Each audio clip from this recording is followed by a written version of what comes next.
good. I know that I would now. I feel good. I know that I would now. So good, so good. I got you. Wow, I feel nice. I sure inspired. Good evening, Atlanta. Good evening, everyone who is listening and watching. We are welcoming you on the Health Wave on Radio Live. My name is Victoria Barayev, and I'm happy to be with you again. This hour we will spend talking about weight loss, such an old topic. My helper today is Irina. We together will try to make a nice and creative show. The Good phone evening. number here is 770-727-0777. During the next hour, please call us with your questions or write to us on the website. Weight loss. Oh, I've met so many people who want to lose weight. But occasionally I've met people who don't want to lose weight, who want to gain. Can you believe it? I can't. Yes, there are people who want to gain weight, but it's such a small percentage comparing to those who want to lose weight, especially in the United States. Who doesn't? Women, everybody wants to lose weight. Men, some do, some don't. But the topic is so old, and some people have found their ways of losing weight, some haven't. And over the course of the period of time, we received so many questions about weight loss. So I decided to dedicate this hour just to answering weight loss questions. And that's what we will do. We have lots and very interesting questions. One thing is that, many people want to lose weight.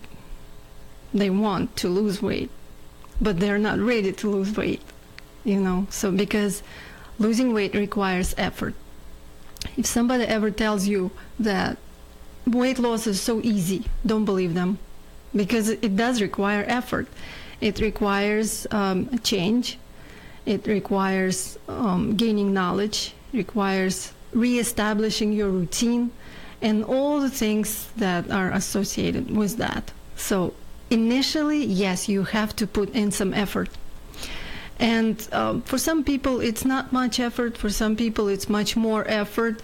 But some people can lose weight easy, some don't. The question is how to keep this weight off. That's what many people have a struggle with. I received quite a few questions about how to keep my weight off permanently. And it's possible, and we'll discuss this as well. So let's go. Let's go. Okay. You can lose weight 3 ways. People have found different ways of losing weight. And by the way, audience, please participate. Please send us your questions. Please tell us your stories, your weight loss stories. And, whoever has the best story will get a prize from Radio Live. And if you have some ways or some ideas or some advice on how to lose weight, if you have done it, please share with us also. If you know things that you use in order to lose weight, please write to us. We'd love to hear from you. Or call us 770-727-0777. But generally speaking, you can choose your weight loss way between the 3 things. So one thing, what you can do, you can start eating less. And that's what many people try to do initially when they decide to go for weight loss. They say, okay, I'm going to shut my mouth, I'm going to stop eating, and I'm going to lose weight. It doesn't work, because eating less, it never works. You want to eat depending on how much energy you spend. We're born to eat. You can't eat less. Eventually, this is not going to work. And, that's what most diets show. It probably works, but not for a long period of time. That's what I'm saying. And usually people complain that once they lose some weight, they gain more. They gain it back. And they gain more. Right, because they can't eat less for like permanently. Eventually they start eating more just to compensate for what they didn't get, previously. So this is a hard road. Another road is you can create a very a strong exercise program for yourself. But that doesn't always work either, because just trying to lose weight with an exercise program, it's hard without doing any change in your dietary routine. It's hard to lose weight, just exercise. I mean, you can try. It's painful, spending every day every day you got to spend 2 hours in the gym. So that's a hard road. And then there is another road which I prefer. Of course, you have to exercise for sure, but this other way is to change the composition of your food, change what you eat, but then eat enough, and you can lose weight. So we will talk about that for sure. Question number 1 I received, which was a very interesting question, and question that I'm asked very often by my clients. Here's what the lady writes. I never knew that milk is harmful. Since childhood, everyone has been saying that cottage cheese, sour cream, kefir are good for you. Why not? What is so harmful about it? So I get this question a lot, especially from the Russian-speaking people, because in the former Soviet Union, everyone eats dairy, and we grew up with dairy. And here also, first of all, dairy is one food that creates addictions. Dairy is addictive, especially cheese. I get so many women who come to me for a consultation and they say, I can't give up my cheese. Truly, cheese has to do with an addiction, with stimulating our pleasure centers, with releasing this hormone of happiness, dopamine, just like chocolate, just like sugar, but dairy does have this addictive component to it.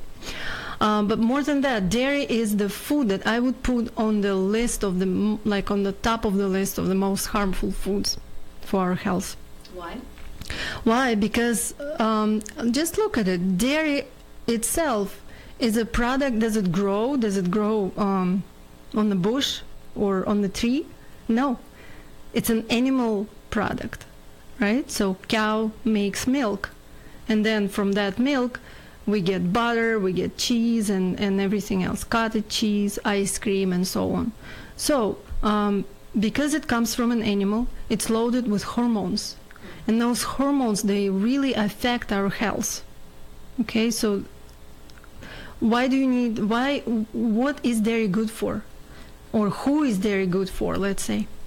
But is it only about hormones, or? No, it's not only about hormones. There is so much more to it. First of all, this obsession that was created by the industry about calcium, that we need dairy for calcium. It's a total misconception. It's already known for a long time that dairy does the opposite. It leaches calcium from our bones, simply because this process requires, the process of eliminating excess proteins from the body and acids. That dairy is a protein, right? It's animal protein. So, and acids that come along with it have to be eliminated through the urinary tract. And in order to do that, our body takes up calcium from our bones. And this is how we lose calcium, through the urinary excretion. They always add calcium to the milk. Right. In addition to what it does have calcium, but that calcium is not absorbable, or it's not available to us because of this whole process in the body, this chemical process. So, and then what happens, we lose calcium. No wonder we have the highest rate of osteoporosis in our country, the highest rate of hip fractures, along with some other countries in Europe, right? If you compare the undeveloped countries of Africa, let's say, they don't have milk, they don't have cows, it's too expensive there, but they don't have osteoporosis. We do. We do here. So that's one thing. Another thing, that dairy actually, according to statistics, it contributes to, people die from eating dairy because people get sick, people get obese, people get heart disease, people get diabetes from dairy. Believe it or not, more than 1 billion people on the planet die every year from the dairy consumption. Yes, it's scary, truly. So because it's an animal food, right? Dairy has no fiber, which is a very important component for our health. Especially for the diet, yes, for weight loss. Especially for the weight loss, correct. But dairy is pure straight fat, animal protein, right? Loaded with cholesterol, sodium, of course some sugars, and believe it or not, microbes and chemicals. Yeah, it's very inflammatory. Very inflammatory, exactly. So dairy itself, if you take the food itself, and if you don't add anything to it, it's not even delicious. The reason people like it so much, because it's either loaded with sugar or salt. Otherwise, you wouldn't be able even to swallow it. So with all the fat that's in it, plus you add salt, which drives even more fat into the body, or you add sugar, which actually does the same thing. It creates diabetes. Sugar and fat together create diabetes in the human body. So dairy itself is it's a very suspicious food, I would say. Now, in addition, talking about hormones, that we know that dairy is loaded with hormones. There is one specific hormone is called insulin-like growth factor, IGF. So it's a hormone that makes things grow, that makes a baby cow grow, right? Dairy milk, cow's milk, is designed for the baby cow. Human milk is designed for the human baby, right? So what dairy does, that hormone IGF-1 is there for the baby cow to grow. So if the baby cow grows, do you think that when humans consume milk, they don't get this type of reaction as well in their body? Oh yes, believe it or not. What happens actually, IGF-1, this hormone, makes tumors grow in the human body. So from that hormone, we get cancer, or we get benign tumor growth, either or, which is not good either, so lots of cancer. Dairy is loaded with phlegm, okay? So we get phlegm from eating dairy. Okay, so it creates mucus in our lungs. So no wonder we get more bronchitis, we get more pneumonia, we get colds and flus, right? So we get mucus from dairy. In addition to all these hormones, in addition to, another hormone that dairy supplies into our body in excess is estrogen. So are you talking right now about the dairy that we got from the processed food, like processed, or are you talking about dairy. the milk? If I get this milk from the cow, for example, It doesn't you matter. remember the Soviet Union time, then the Right. cows were not treated with hormones. That's right. I mean, the cow may not be treated with hormones there, but it's still there. It's still, it still has hormones, right? Even if it's not treated with hormones, it still has animal hormones. So even natural milk. Of course, has all this the composition is still the same, and the way it affects our body is still the same. Okay, so now here in this country, what they do, the industry actually milks the cow when it's pregnant. Okay, so all this estrogen during pregnancy goes into the milk, and then we all know, widely known effects of estrogen in our body: breast cancer, lung cancer, colon cancer, and so on. Very dangerous. What do we need to, in order for this? We're trying to eat the way to eliminate excess estrogens from the body anyway, even when we don't consume dairy. But then, in addition, on top of it, when you eat dairy, your body gets overloaded, and you don't know it doesn't know how to get rid of it. So, but when we eat plant foods with fiber, that's what helps to eliminate excess estrogens. So you can ask me, okay, so now I can eat my dairy and eat fiber. Yeah, so now I'm No. transitioning from dairy Right, to it more doesn't fiber. work. It doesn't It work doesn't this work. way. No, it doesn't. Because, in addition to estrogen, dairy is a big load of protein in general, okay, which supplies a lot of acids, gives our body so many different acids unnecessary that the body gets overloaded, overwhelmed with it. And that's how people get things like, all kinds of disease from overload of protein. We don't get sick from not enough protein in this country. We actually get sick from too much protein, believe it or not. So therefore, I would say dairy is a big culprit of obesity, not only before even getting to cancer. Okay, so if you decide to lose weight, stop all the dairy. Even if you don't want to lose weight, stop all the dairy if you haven't yet. This is my encouragement to you.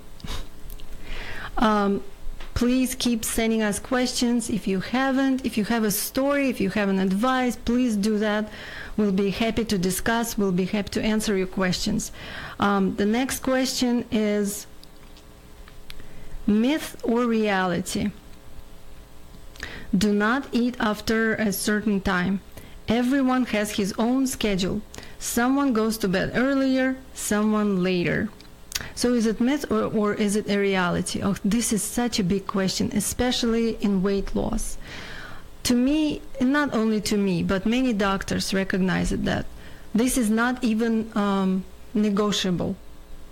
If you want to lose weight, truly, you have to stop eating at least 3 hours before bedtime. So when I say at least 3 hours, that means 4 hours is better. 5 hours is even better.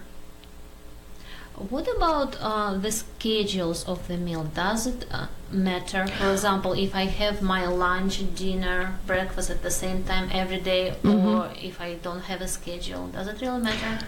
It actually, there are different opinions on that. There is an opinion that it does matter because the meal times have to correspond with the changing the blood sugar levels in the body. In the morning, blood sugar is at the lowest point, then it goes up, and then it changes around 11 o'clock in the morning, then around 2 or 3 o'clock in the afternoon. So if you don't eat on time, then your blood sugar drops, and then you'll get the effects of it. You'll feel sleepy, you'll want more sweets or something, So that's why you have to eat on time. But it's not always possible, and at the same time, you may not be hungry for the next meal also, right? So one thing is you shouldn't do is force yourself to eat, Never force yourself to eat. So as long as you eat low-calorie foods and like smaller portions spread out throughout the day, you'll be fine. Some people do well with 1 to 3 meals a day and maybe a couple snacks in between, But for most people, actually, it's always better to have smaller meals, 4, 5, 6, maybe. Do you recommend to eat less but more often? Right, so less but more often. Okay. Yeah. But true, yeah. So it's not myth, it's a reality that you have to stop eating at least 3 hours before bedtime. Then, you can experiment and you'll see for yourself. You wake up the next morning, first of all, you'll feel so much better, much clearer in your head. You'll have less puffiness under the eyes. If you eat right before you go to bed, wake up and look in the mirror. You'll see puffiness. You'll be puffy. Okay, bags under the eyes. You'll feel not so clear-headed, not so clear-minded. you'll feel dull, you'll still be sleepy because your body at night cleanses itself. But if you eat late at night, then it doesn't get a chance to do that. And then another thing is, no matter what your schedule is, even if you go to bed so late at night, your body, a human body, is designed the way that after about 7 o'clock in the evening, it doesn't really want to process food. You know, the function of the body slows down. The digestive function, the liver function slows down. It's not good. I mean, the study shows that people who eat late at night, they tend to store fat calories as fat. Really, all the calories that they consume, they tend to store them. Therefore, it's always better to eat earlier. Even if you say, you know, I've met people who told me, oh, I can't, you know, if I don't eat before I go to bed, I won't be able to fall asleep. I think it's all retrainable. I truly think it's retrainable, and it's just non-negotiable. No food before evening, but it's very hard to do. We can never be perfect, but we should strive for it. I would say that. Next question. They say that to lose weight, 3 components are necessary: nutrition, sport, and sleep. The most important is the food, then sleep, then sports. I don't remember exactly the distribution of the percentage. Something like 70 goes for food, 20 goes for sleep, and only 10% for sports. Can you explain? So yes, I would agree that the 3 factors are very important: nutrition, sports, and sleep. But what I disagree on is on a set rule of 70, 20, 10, or whatever it is. Because I think it's very adjustable. It varies from person to person. How much food to eat, how much sports, physical activity to do, and how much sleep each person needs. You know, that really tends to vary from one person to another. And it has to do with the type of work they do. You know, whether they sit at the computer all day or they're active outdoors all day. You know, and then how much food they eat also is determined by this factor, plus your gender, whether you're a man or a woman. Women generally need less food than men. So all these things are adjustable. One thing I would say for sure is food does stand at the top of the list, then sleep, and then sports. That's true. There is one enthusiast, I don't know if you've ever heard, Jacques Lalanne. He's a sports enthusiast, right? He says that exercise is king, and then nutrition is queen. Put them together and you form a kingdom. You know? So I would agree, but at the same time, not exactly.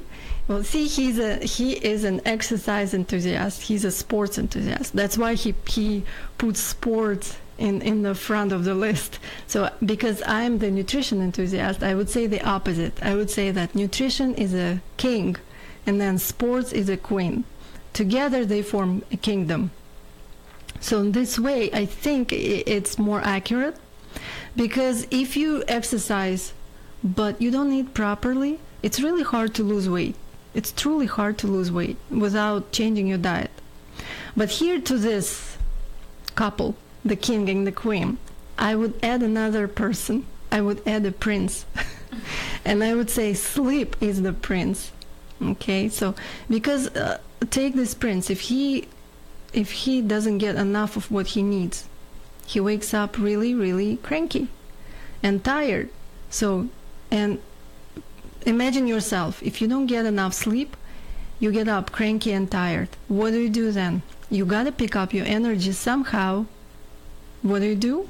You'll go for more sweets, for more sugar, and you'll go for more stimulants. you'll want more coffee, you'll need something to pick up the energy. You want something to pick up the blood sugar.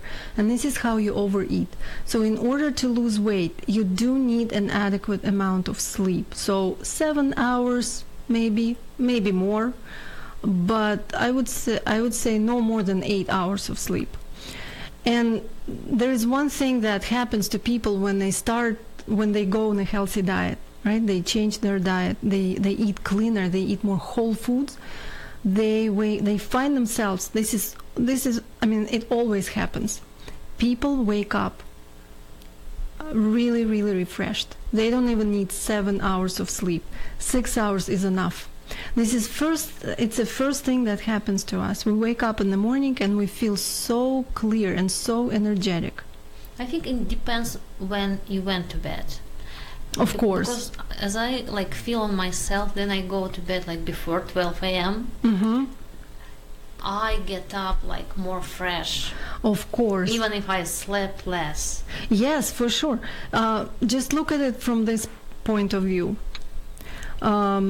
Let's say if you go to bed at 3 o'clock in the morning and you get up at 9 o'clock in the morning, you are not going to feel as refreshed as if you went to bed at, let's say, 11 o'clock and woke up at 7, right? Or 6. It's and then now apply this rule to the diet. Same thing. If you eat earlier in the day, you'll feel so much better. Like you have an earlier breakfast and an earlier dinner. You'll feel so much better rather than starting to eat at 12 in the afternoon and then finishing at 9 at night. Okay, same rule. I think we have a question here. Yes, we got a question. Ella asked, Victoria, what do you think about apple cider vinegar for weight loss? Apple cider vinegar for weight loss. There is a lot of information about apple cider vinegar nowadays, but at the same time, it's very controversial. Apple cider vinegar is good, generally speaking. It helps people with indigestion because it's acid, right? So when we don't have enough acid in the stomach, we experience indigestion from the acid in the food that we consume. So add some apple cider vinegar to your stomach, and it helps to digest this food and minimize this indigestion. But it can be harmful for some. For some people, right? That's why I'm saying it's very controversial. So you have to try. For some people, it's wonderful. Some people love it. I personally like it a lot. But you can't overdo on it. A teaspoon in a cup is fine. But some people don't do well with it. So it's a very personal thing. You kind of have to test and see what works, what doesn't work. But yes, it does make magic for many people. For another thing, it's helpful is it's good for people who have arrhythmia, rapid heartbeat, because it helps our body to reserve potassium and calcium, keep it in the body so we don't lose it with the presence of apple cider vinegar. And that helps to take care of the good heart rhythm. And you said 1 teaspoon a day is enough? No, you can even do 1 teaspoon in a cup of water, 3 times a day. That's fine. Do you need to take it on the empty stomach, or it doesn't matter? Empty stomach before food, yes. But thank you, Ella, for your question. This was a very good question. Let's talk about the next question. We have so many today. Weight loss questions. Please keep sending us questions. Looks like nobody has a question. I actually have a question to you. Okay, go. I think, and I read actually about this, that keeping your body alkaline helps a lot to maintain the healthy weight. Could you tell something about this and maybe have some suggestions to the people who is not a vegetarian and not on veggie diet? The thing is about going into this acid and alkaline concepts is very difficult because it's so confusing. there are so many controversial opinions on that. What's acid, what's alkaline, whether we are acidic or alkaline and how to determine it. Yes, generally speaking, what we know is we should keep ourselves more on the alkaline side, right? And that helps us maintain good weight and, feel healthy and be healthy. How do you know when you're not alkaline? When you get tired pretty quickly, when you get sleepy, when you don't have enough energy, when you get sick, when you get colds and flus, when your hair falls out, when you get bruises, when you get bloated. So all the and right symptoms. now we even can measure this because they have some strips that they can put We in do. your- But those strips, it's not even an accurate way of measurement because every part of the body can have different fluids, and different fluids have different pH balance, right? So whatever pH is in the saliva is not going to be the same in your stomach. In the stomach it will be the strongest, the highest, right? The most acidic, because we need acids to digest food. And then your urine is not going to have the same pH as your saliva. So it varies. Yes, you can test it in your saliva and in your urine, but it's not going to determine accurately what goes on inside the body, right?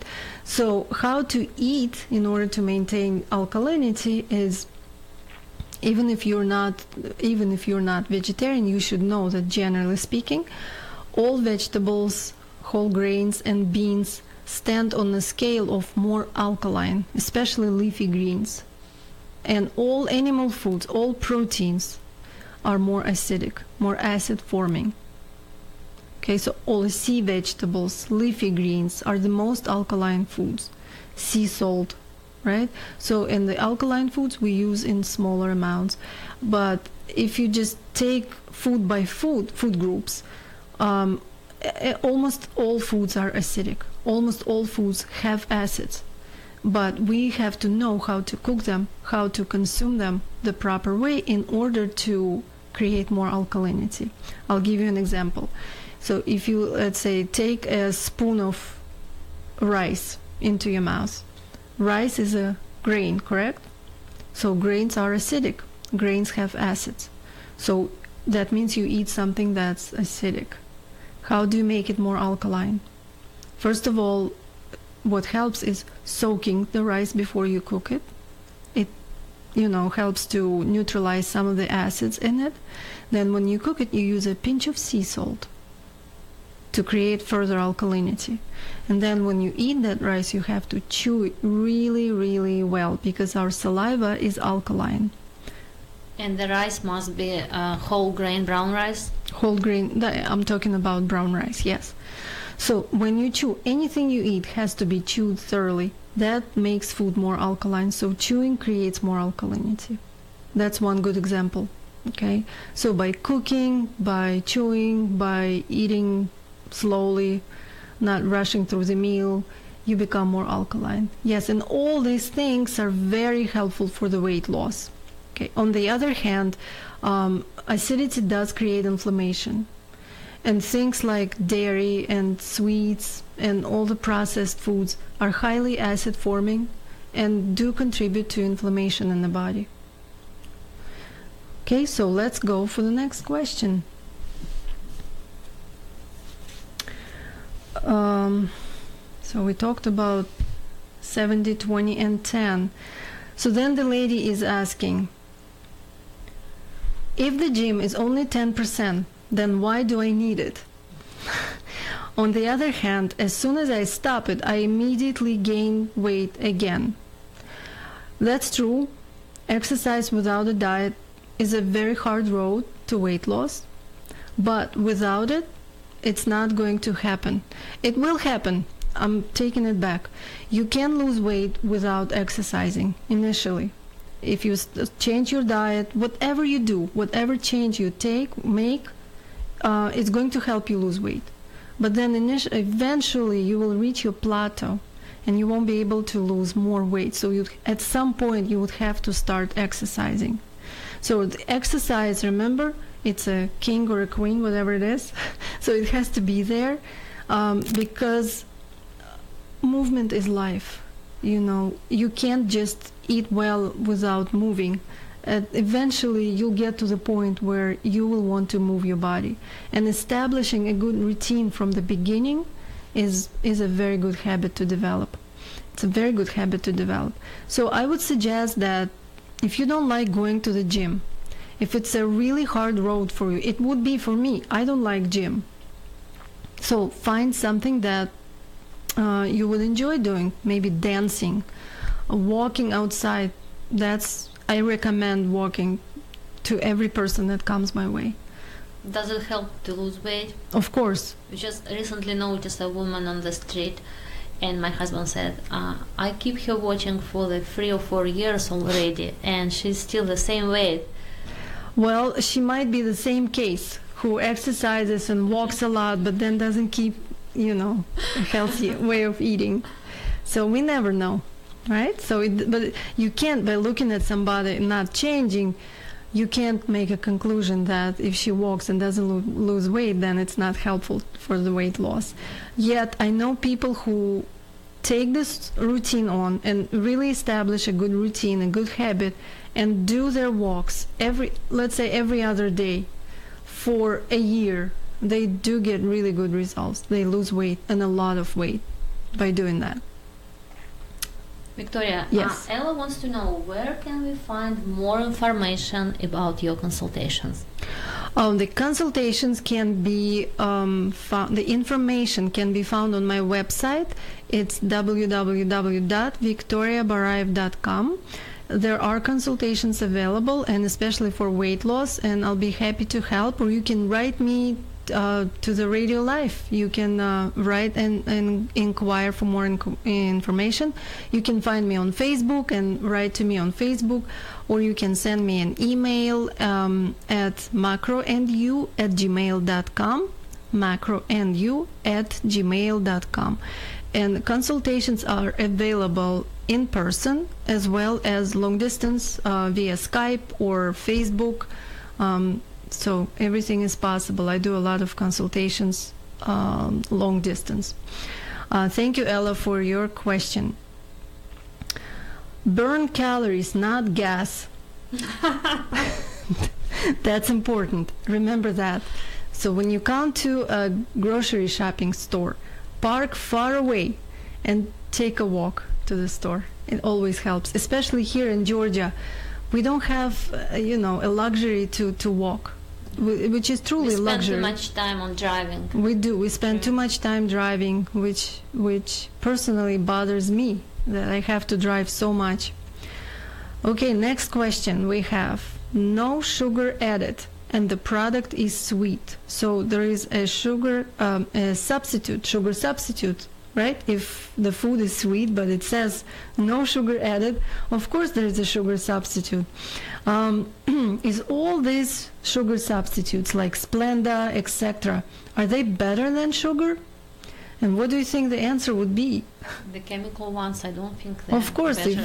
they are artificial sweeteners. They aren't better than sugar.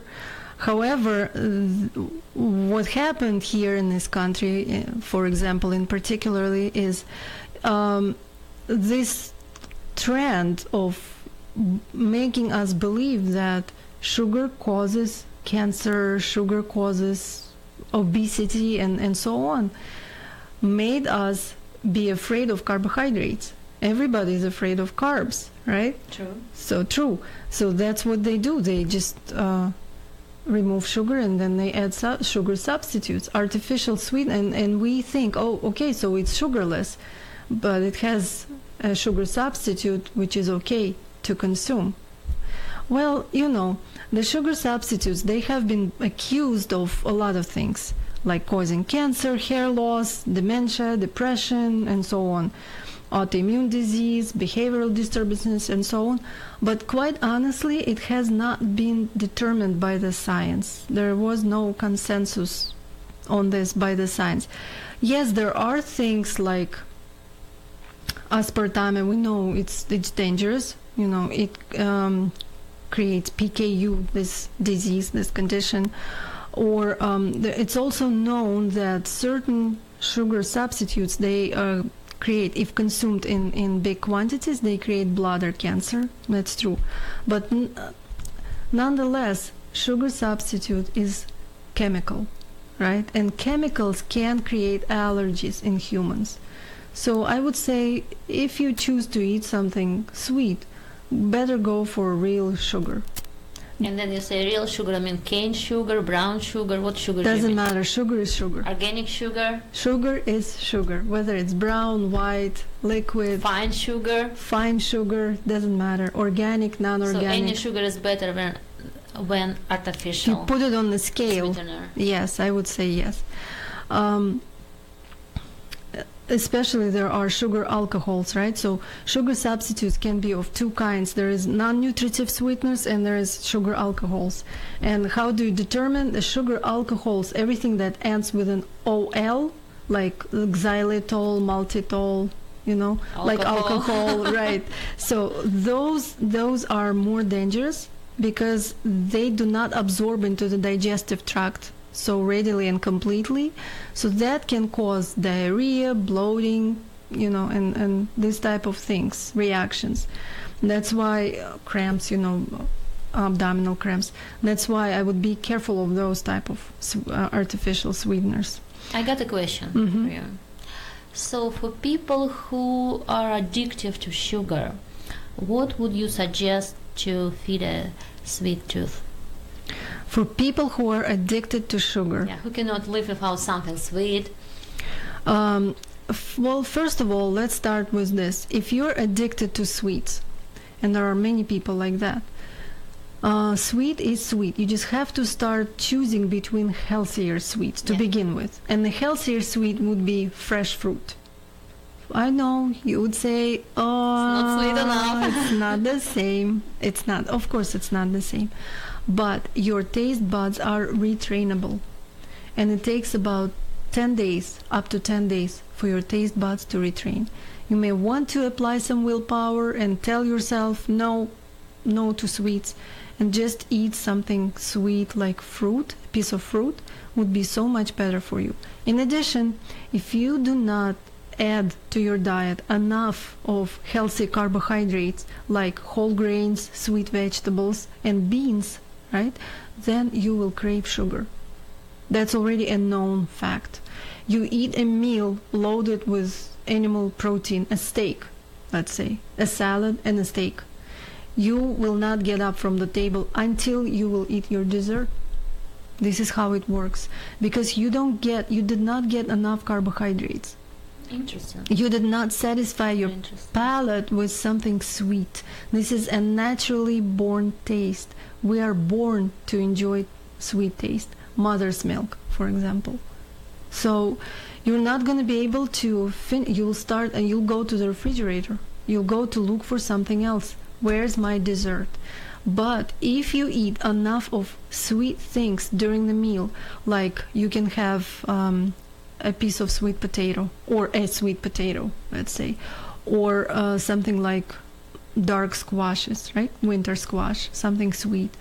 You can have, what else? Corn is also sweet.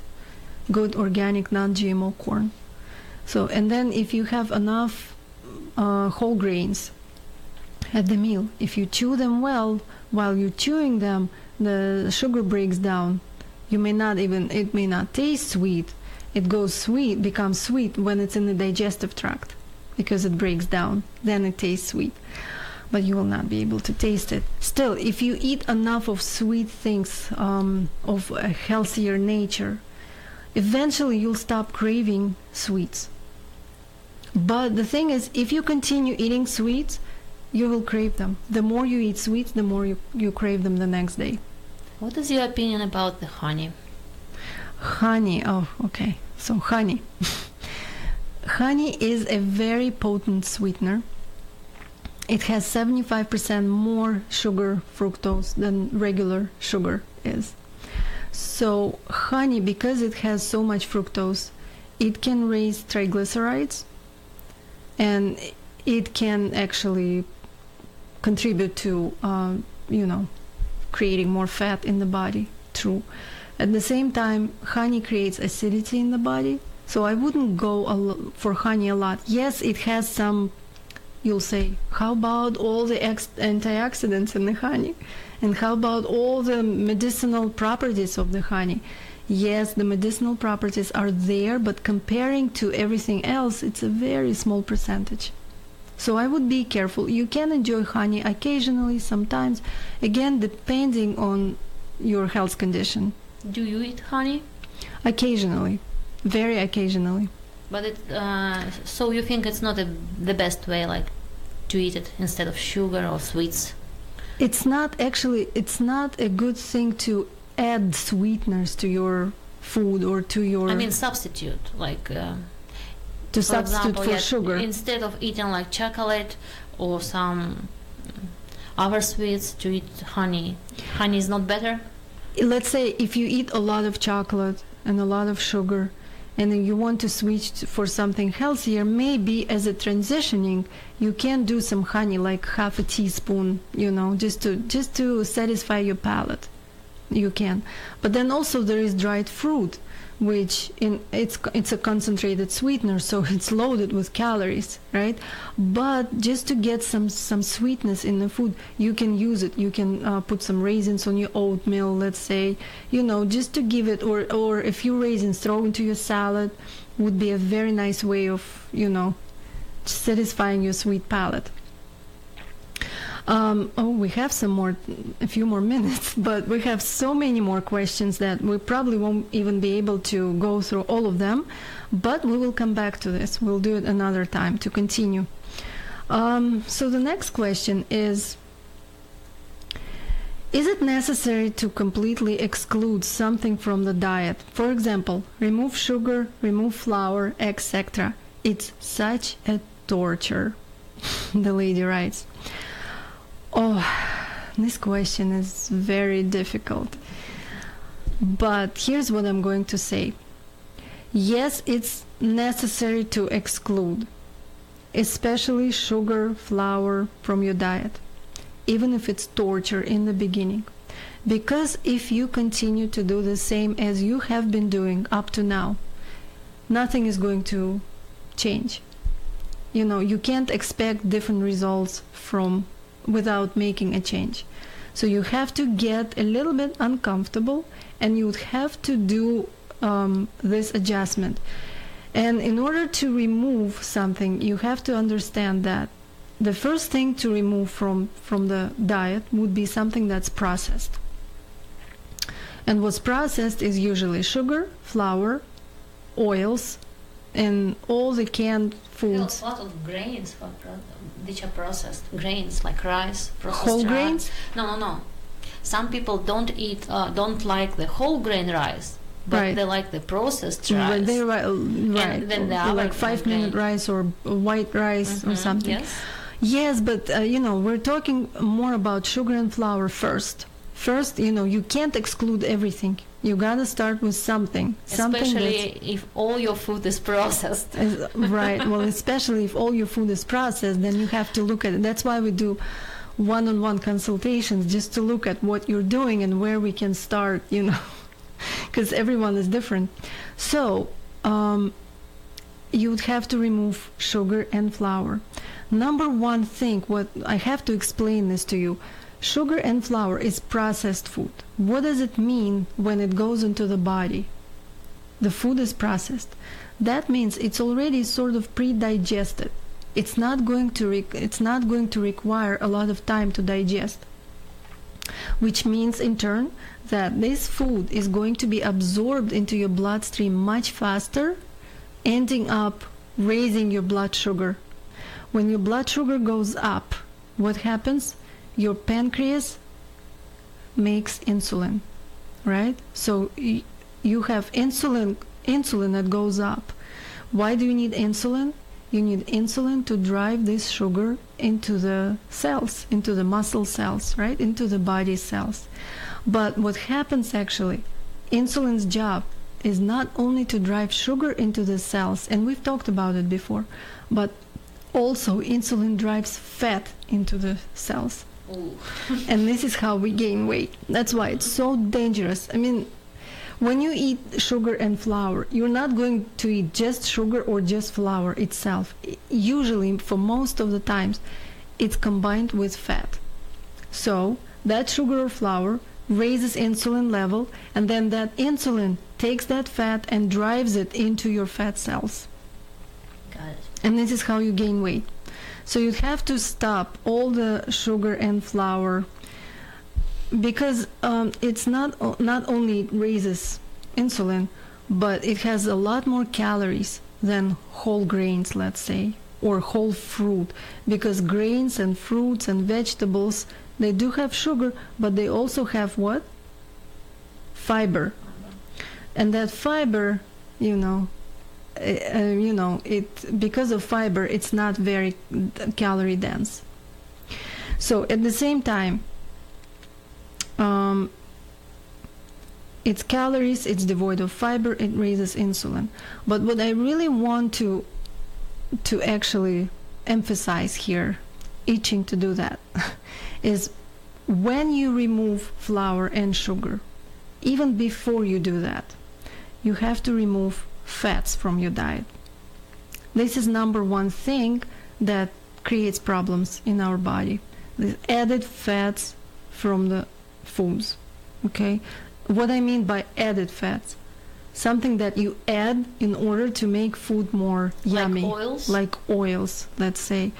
Or butter, oil, butter, or just animal food which is loaded with saturated fat, which is even worse, right? So the whole idea of flour and sugar, the image of it, that it makes us fat, makes us gain weight, it's true, but it's a little bit shifted here. Okay, the thing is, we have to look at the fats before we look at the carbohydrates. And when it's combined, the fat and carbohydrate, that's it. It kills us. So reducing fats are more important. Not using added fat is much more important. If you look at the oils, right, we know, we see everywhere, oh my God, oils are so healthy, especially olive oil. Oftentimes people ask me, what kind of oil can I use? Which oil is healthier? The truth is, oil is oil. Olive oil is not healthier than canola oil or sesame oil or peanut oil or avocado oil. So what would you suggest to substitute oil with what kind of vegetables to gain the acids, the right acids? You mean to get fats, enough fats, or yeah, or in cooking? Just to get them enough into the body. Just to get enough fats into the body. Like omega-3. Like omega-3 and omega-6. Well, the truth is that nature designed our food the way that it already has enough fats that we need. And all we need is about 10 to 11% of fat in order for us to live in a good, healthy body. You don't need more than that. So basically we don't need any supplements? We don't need any supplements. The food already, like the food that grows on the soil, right, on the trees, it has enough fats, enough beans, grains, vegetables, plus, you can have some avocados, some nuts and seeds. All these things have enough fat that your body needs. And trust me, you stop using oils, people are afraid. They think, if I stop using oils, my skin is going to go dry. It's not going to be dry. Maybe in the transitioning, it may get dry, but then eventually everything will even out. People buy a lot of supplements like fish oil and other oils. Right, They believe it's that very they are unnecessary. Very helpful. It's not. Oils, they overwhelm our liver. Oil is oil. Oil is a lot of calories. And I think we can continue talking about this topic in our following program. But truly, I have to say that oil... just a last question, because person already asked this. So what to use for cooking instead of oil? That's a good question. So instead of cooking, depends on what you're cooking. If you want to fry, right, you can use some water. Just do water saute. It sounds boring, but it's actually good. You can just add some dried herbs. You can add mustard, garlic powder, balsamic vinegar, soy sauce, and your food becomes more palatable. If you need some flavoring, let's say if you do some baking without oil, you can use things like apple sauce. You can use things like almond milk instead of oil, and also you can purchase a nice skillet, which is a non-sticking skillet, the healthy one. Like I use the one I use. I forgot the name of it. It's I can't remember the name. Scan Pan is the brand. Oh, I have one. You have one, so it's a very healthy cookware. So you can use it without oil, and you can make your pancakes, you can make burgers, and everything you do on it without using oil. It takes some adjustment, but eventually you won't even notice that you live without using oils. It's going to become a normal part of your diet. I think our time is almost up. Unfortunately, we didn't finish with all of the questions we had. Time just flew by so quickly. But I promise we're going to come back to this, and we will continue discussing weight loss and answering all these questions that we received. Please continue sending us more questions. We'll be happy to answer them. But in the meantime, I just want to leave you in good health. I want to wish you to be determined. Do not give up. You can do it. And, we're here always to support you. And we will see you next Thursday at 6 o'clock here on Radio Live at the Health Wave. Be well.